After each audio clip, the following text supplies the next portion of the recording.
देश, 55 देश तो बाहर से है और एक देश अपना, मिला के 56 देश के लोग बैठे।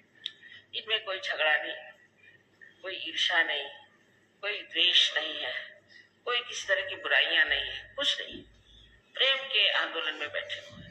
यह सब कैसे हुआ? क्योंकि सबके अंदर एक ही आत्मा स्थित है और उस आत्मा के प्रकाश में सब एक दूसरों को एक जैसा ही देखते हैं। ये आत्मा जो है ये परमात्मा का एक प्रतिबिंब है। आजकल के जमाने में तो लोग सिवाय साइंस और पैसे के तीसरी चीज को जानते ही नहीं है, न मानते भी नहीं। लेकिन समझने की बात है कि अगर यही सब कुछ हो जाता तो आज अपना संसार कितना सुखी होना चाहिए था। सो हुआ नहीं। बाल बच्चे ठीक नहीं रहते हैं, पैसा हुआ तो बाल बच्चे खराब हो जाएंगे, उसकी एक आफत लगी रहेगी। और अगर किसी के पास कोई सत्ता भी आ जाए तो उससे भी वो कोई भला काम करेगा, ऐसी बात नहीं। इसे ये जानना चाहिए कि मनुष्य में अपूर्णता बहुत आ गई है और ये अपूर्णता इसलिए आई है कि उसको पूर्ण करने वाली जो चीज हमारे अंदर है, जिसे हम आत्मा कहते हैं, वो जागरूक नहीं। परमात्मा का प्रतिबिंब ये आत्मा स्वरूप सबके अंदर है। बस यही है कि वो साक्षी रूप होकर के हमारी सब प्रक्रिया देखता है और इन गतिविधियों को देखते हुए वो सिर्फ जानता है, लेकिन अभी तक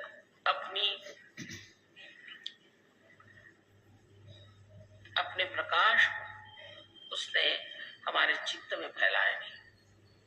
चित्त माने अटेंशन, चित्त में उसने फैलाया नहीं, जो कि हमारे नसों में सिर्फ हमारे लिए यही चित्त है कि हम ये जानते हैं कि आंखों से हम ये देख सकते हैं कि एक ये माइक रखा हुआ है, या हम इसे महसूस कर सकते हैं और इससे और भी चीजों को हम जान सकते हैं, जैसे आंखों से देख सकते हैं, कान से सुन सकते हैं, नाक से सूंघ सकते हैं। किंतु चारों तरफ फैली हुई एक विश्व की शक्ति है, सर्वव्यापी एक शक्ति, उसको चैतन्य कहते हैं, इसको रूप कहते हैं। ये जो जितने भी कार्य, हम देखिए कितने सुंदर फूल है, एक छोटे से बीज से या पौधे से कितने सुंदर फूल निकल आए। ये कैसे आए हम सोचते भी नहीं, ये आँख कैसी बनी इसे हम सोचते भी नहीं, वो सोचते नहीं। हम सोचते बस हम ठीक है, इंसान बन गए सो बहुत हो। लेकिन ये बने कैसे? अगर इधर आप ध्यान दें और जरा गंभीरता पूर्वक सोचें तो ये किसी न किसी वजह से बने हैं। और ये वजह ये है कि अब मनुष्य चेतना से ऊपर एक चेतना जो आत्मा की चेतना है उसे हमें प्राप्त करना। और वो जब चेतना हमारे शरीर को चेतित करती है तो हमारे अटेंशन में, हमारे चित्त में उसका प्रकाश आ जाता है और हम नस नस में उसको महसूस कर सकते हैं। तब हम जान सकते हैं कि चारों तरफ फैली हुई चैतन्य सृष्टि है। ऐसी ठंडी ठंडी हवा हाथ में आने लग जाती है और सर के तालु भाग से भी आप देखते हैं कि कुंडलिनी जब ब्रह्मरंध्र को यानी इस तालु को छेदती है तब हम जानते हैं कि कुछ ठंडी ठंडी सी हवा आ रही। इससे हमारे अंदर सबसे पहले तो संतुलन आ जाता है। संतुलन आने के बाद हमारे जो विचार हर समय हमारे खोपड़ी में घुसे रहते हैं वो ठंडे हो जाते हैं। ये विचार भी हमको आते कहाँ से है? तो भविष्य से और भूतकाल से।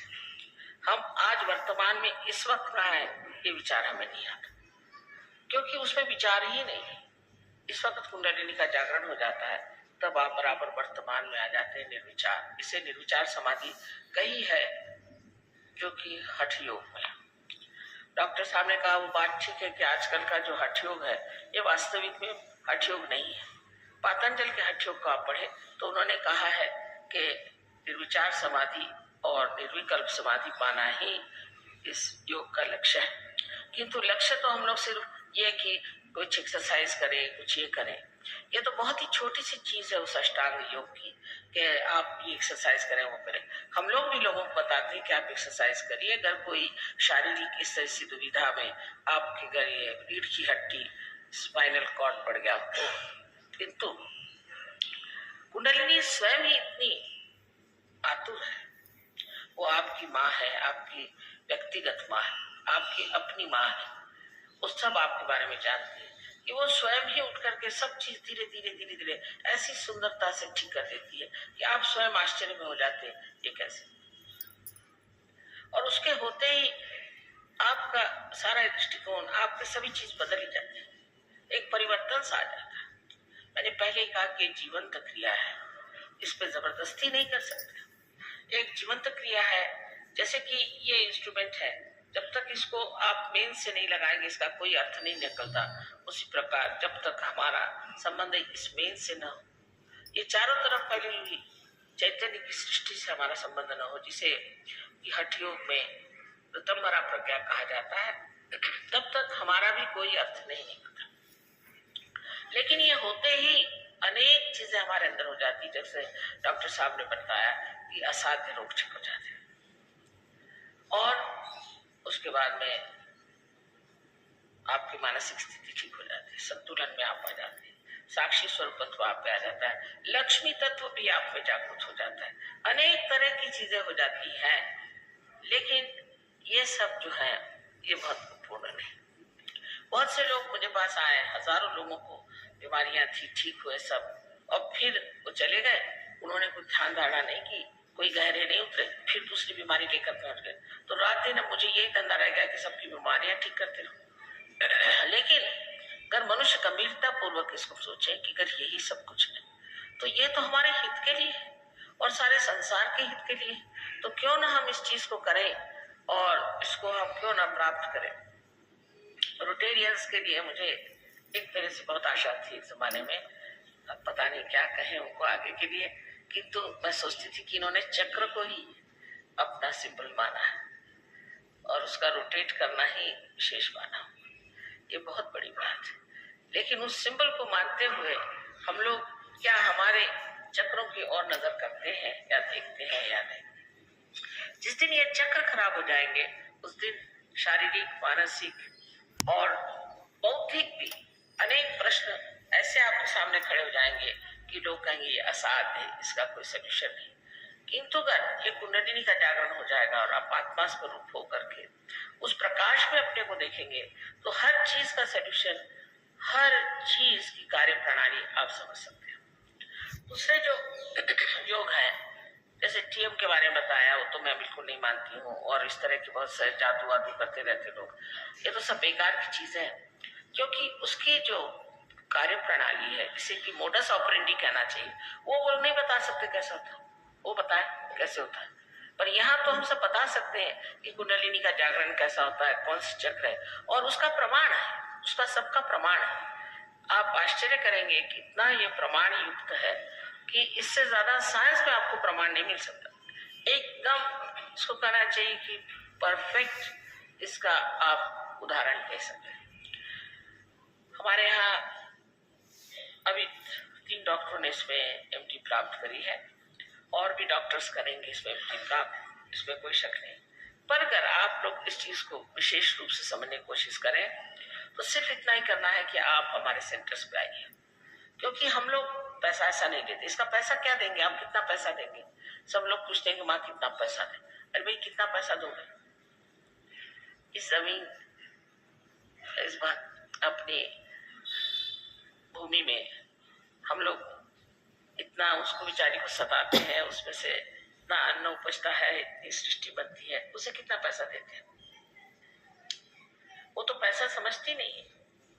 इसी प्रकार सहयोग में पैसे से कोई संबंध नहीं, ये बिना मूल्य चीज होती है।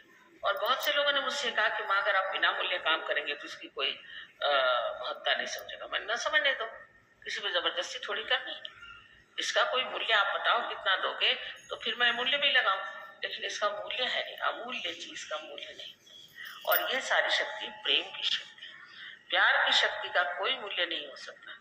इसलिए ये प्यार किसी में लिपटता नहीं है, ये सबको जो जो शक्ति है देना, जहां जहां जिसको जैसे देने उसको देता है और फिर अपनी जगह स्थित रहता है। ऐसे इस प्यार का कोई मूल्य नहीं है। और कोई अगर परमात्मा के नाम पे मूल्य लेता है तो ये सोच लेना चाहिए कि बड़ा ठग है। इसलिए मैंने बात ये करी कि हमारे, क्योंकि बहुत अच्छे यहाँ सहयोगी लोग हैं जिन्होंने अपनी जगह बना ली है, कहीं स्कूलों में कहीं भी ये प्रोग्राम होता, वहां नम्रता पूर्वक आपको जाना चाहिए। ये नहीं होना चाहिए कि आप सोचे आप बहुत बड़े आदमी हैं, बड़े पैसे वाले हैं, वहां कैसे जाए। सबके साथ बैठ करके आपको वहां पर ध्यान करना चाहिए और कुंडलिनी का जागरण करना चाहिए। पर महज बीमारी ठीक करने के लिए, उससे बचने के लिए नहीं, किंतु आत्मा को प्राप्त करने के लिए आप जाइए, क्योंकि ये आपका धरोहर है, ये आपका हेरिटेज है, आपके देश का हेरिटेज। आज इतने बाहर के दोष लोग इतने मानते हैं, उतना हिंदुस्तान में नहीं हो सकता। पता नहीं क्यों यहाँ के लोग ऐसे ठस हो गए हैं कि या तो पैसे के पीछे भाग रहे हैं, सत्ता के पीछे भाग रहे हैं, और या तो गुरुओं के पीछे भाग रहे हैं, या नहीं तो किसी कर्म कांड में फंसे। सच्चाई के पीछे भागने वाले जो लोग हैं, सच्चाई के पीछे जो वाकई सच्चाई को चाहते हैं, जिससे अपना भी हित करेंगे और दूसरों का भी, ऐसे लोग ही सहयोग में आ सकते हैं। लेकिन इनको झूठी चीजें चाहिए, उसके लिए सहयोग में कोई भी चीज उपलब्ध नहीं, कोई चीज आपको मिल नहीं सकती। अब मैं साफ साफ बता देना चाहती हूँ, जिसको सहयोग में आना है वो यही मन में ठान ले कि मुझे अपना जीवन, अपने घर गृहस्थी का जीवन, और इतना ही नहीं, इस शहर का, इस देश का, सारे विश्व का जीवन सुधारने की जिम्मेदारी है। इसका सहयोग का उपयोग एग्रीकल्चर में बहुत होता है, जानवरों पे होता है, हर एक पर होता है बहुत। इस पर हम लोगों ने एक प्रयोग किए हुए हैं, यहाँ साइंटिस्ट भी बैठे हैं, इन्होंने प्रयोग किए। लेकिन ये सारी बातें दिमाग में घुसना आजकल के लोगों के लिए जरा मुश्किल हो जाती है।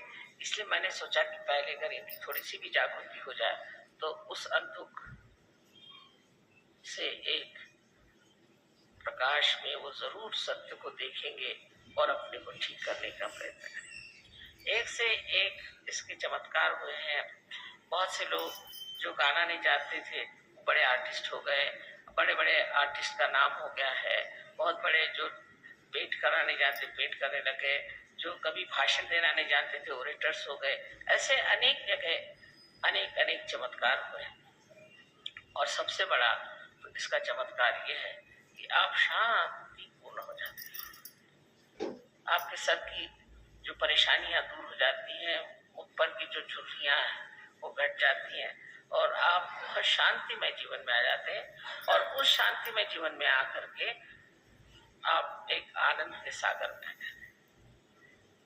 इसकी अनेक बातें आपको बताने की है कि क्या क्या हो सकता है, किंतु आज समय इतना नहीं कि मैं आपको सारी बातें बताऊं। वास्तविक मुझे पता ही नहीं था कि आज का प्रोग्राम भी कोई बनाया हुआ है। बहरहाल जो भी हो, इतने थोड़े समय में भी काफी बातचीत हो चुकी है। इसमें जो सबसे बड़ी बात है वो ये जानना चाहिए कि ये हम किस तरह से जानते हैं कि दूसरे आदमी को क्या परेशानी है और हमको क्या। तो जिस वक्त जागृति होती है तब हमारे ये 5 चक्र, 1 2 3 4 5 और 6 और 7 चक्र, और इसी प्रकार राइट हैंड में ये सारे जागृत हो जाते हैं। इतना तो जरूर मेडिकल साइंस कहती है कि सिंपैथेटिक नर्वस सिस्टम की एंडिंग्स यहाँ पर आए, ये तो इससे आगे नहीं जाते। तो ये जागरूक हो जाने से हमें पता होता है कि ये मानसिक स्थिति को बताता है और ये शारीरिक और बौद्धिक स्थिति को बताता है।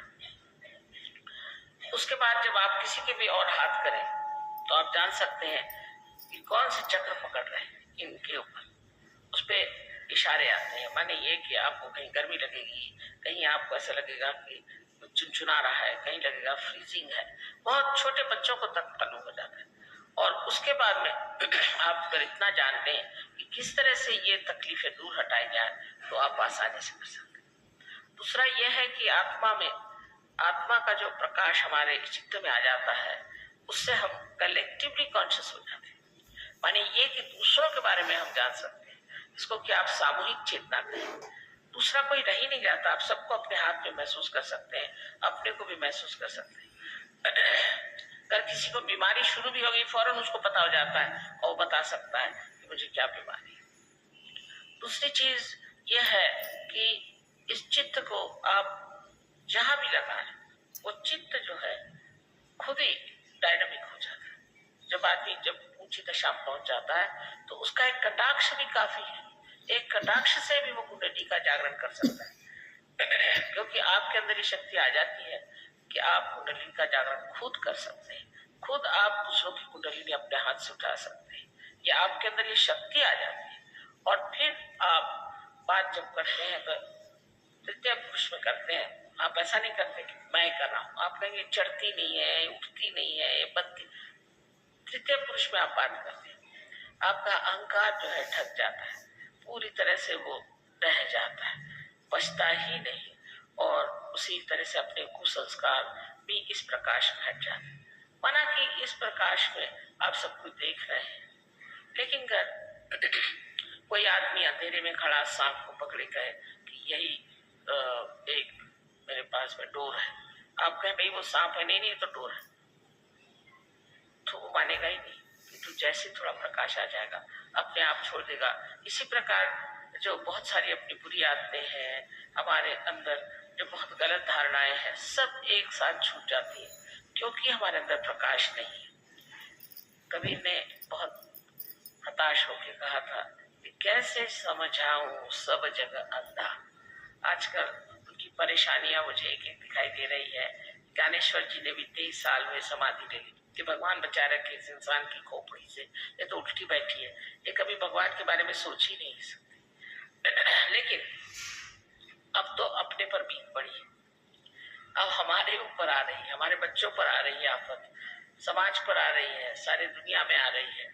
अब तो सबको जागरूक होना चाहिए।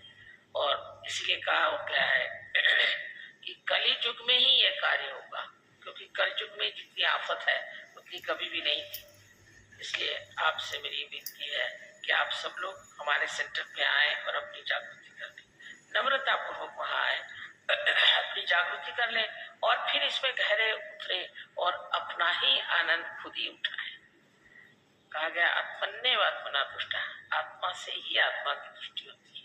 ये सब आपके साथ होगा। आज समय नहीं कि मैं आपको सब बताऊं, मैंने तो न जाने हिंदी भाषा में कितने हजार लेक्चर्स दिए हैं और मराठी में न जाने और अंग्रेजी में कितने, लेकिन आपके पास ये सब उपलब्धि हो सकती है, आप पा सकते हैं, सब कुछ आपको मिल सकता है। किंतु सबसे पहले हम चाहते हैं कि आपका रियलाइजेशन हो जाए और आप उसमें स्थित हो जाए। क्योंकि सिर्फ किताबें पढ़ने से मनुष्य की बुद्धि भ्रमित हो जाती है। किताबी नॉलेज से कुछ फायदा नहीं है। आपके नस में ये सेंट्रल नर्वस सिस्टम पे आपके पास ये नॉलेज आना चाहिए। ये ज्ञान जब आपके सेंट्रल नर्वस सिस्टम में आएगा तभी कहा जाएगा कि आप बुद्ध हुए, क्योंकि ये बोध है और यही सब वेद है, इससे आपको विद हुआ है। ये सब कुछ जितने भी संसार के बड़े बड़े अवतरण हो गए और जितने बड़े बड़े प्रेषित प्रॉफिट्स हो गए, बड़े बड़े सीयर्स, दृष्टा और प्रवक्ता हो गए, उन सब का सार जो है वो सहयोग में आप पाइए। सब धर्मों का सार सहयोग में है। इसलिए कोई भी धर्म ऊंच नीच नहीं हमारी दृष्टि में। और इसीलिए कौन किससे झगड़ा करेगा? जब सारे धर्म के सागर में आप उतर जाएंगे तो आप किससे झगड़ा करेंगे? ये तो कूपमंडूक है जो कहते हैं कि हमारा धर्म अच्छा, हमारा धर्म अच्छा। पर उस धर्म को जो लोग मानते हैं वो बिल्कुल धर्म से परे हैं, उनको धर्म से कोई मतलब नहीं। जो वास्तविक धार्मिक है वो सब धर्मों का समतत्व जानता है और उसमें उतरता है। आज मैंने कोशिश की है कि बहुत से विषयों के बारे में थोड़ा थोड़ा आपसे बता दूं, पर आशा है कि आप लोग इस पे विचार करें। हालांकि उन्होंने मुझे बताया कि रोटेरियंस ने बुलाया, तो मैंने कहा है पता नहीं भी रोटेरियंस की बात, क्योंकि मैं लायन क्लब वालों पे बड़ी मेहनत की, सब बेकार गई। मैंने कहा बने लायन लायनेस बन के घूमते